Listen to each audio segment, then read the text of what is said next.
है जो मैम जिस बारे में कह रही थी कि हम सभी को आत्मावलोकन करने की आवश्यकता है, क्योंकि ये अमृतकाल वस्तुतः बाहर से बहुत अच्छा दिखाई पड़ता हो, जब तक हम इसकी संकल्पना पर बात नहीं कर लेते हैं, जब तक हम उसको मन से स्वीकारते नहीं हैं, उस अमृतकाल की सार्थकता सिद्ध नहीं होगी, उसका मर्म सिद्ध नहीं होगा। यह कविता उस आत्मावलोकन पर केंद्रित है जो इस पर बात करती है कि हम कौन थे, क्या हैं, क्या होंगे अभी, आओ मिलकर विचारें ये समस्याएं सभी। इमेजिनेशन बुक है। जीवोम यशः कायः जरा मरणजम भयम। ऐसी संकल्पना को लेकर के चलने वाले देश के लोग जब छोटे छोटे लोभ में फंस करके अपने कर्तव्यों से विमुख हो जाते हैं, तब महाभारत का यह छोटा सा उदाहरण प्रासंगिक हो जाता है, जो यह सीख देता है कि स्वतंत्रता कोई अवसर नहीं है, जो हम पिछले दिनों कलकत्ते में देख रहे हैं, वो भी स्वतंत्रता का ही एक प्रारूप है, चूंकि विश्वविद्यालय विमर्श का केंद्र होता है, हम लोग को जरूर इस पर बात करनी चाहिए। स्वतंत्रता कोई अवसर नहीं है, स्वतंत्रता एक दायित्व है। Freedom is not an opportunity, it is an responsibility.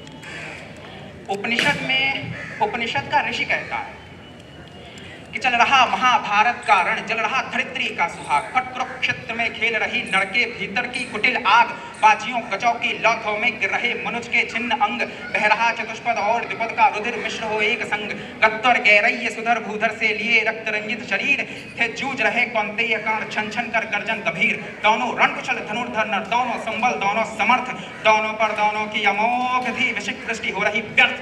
इतने में शर के लिए कर्ण ने ज्यों देखा अपना निशंग, तरकश में से फुंकार उठा कोई प्रचंड विषधर भुजंग, कहता कि कर्ण मैं अश्वसेन विश्रुत भुजंगों का स्वामी हूँ, जन्म से पार्थ का शत्रु परम तेरा भोगित हितकामी हूँ, बस एक बार कर कृपा धनुष पर जरा शरव्य तक जाने दे, उस महाशत्रु को अभी तत चंदन में मुझे सुलाने दे, कर वमन गरल जीवन भर का संचित प्रतिशोध उतारूंगा, तू मुझे सहारा दे पर कर मैं अभी पार्थ को मारूंगा।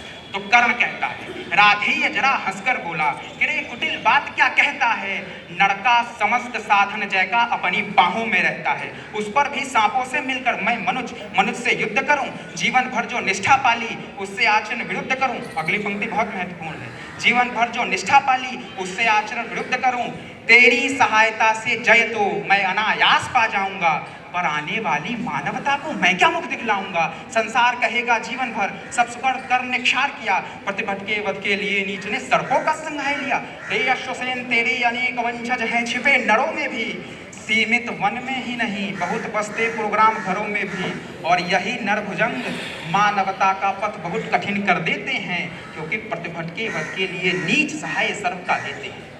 जय हिंद। वस्तुतः अमृतकाल में हम सभी को इस पर विचारने की आवश्यकता है। हमारे यहाँ नचिकेता, सत्यकाम, खुदीराम बोस और ऐसे कई चरित्र हैं जिन्होंने अपने सामने आए विकल्पों, जो कि हमारे सामने जब भी स्वतंत्रता की बात होती है हमारे पास केवल विकल्प होता है चयन का। हम उस एक क्षण में क्या चयन कर लेते हैं, ये राष्ट्रीय चरित्र का निर्माण है। और वस्तुतः जब राष्ट्रीय चरित्र का निर्माण होता है तभी किसी भी संकल्पना में विकसित भारत की सार्थकता सिद्ध हो। नमो नमः।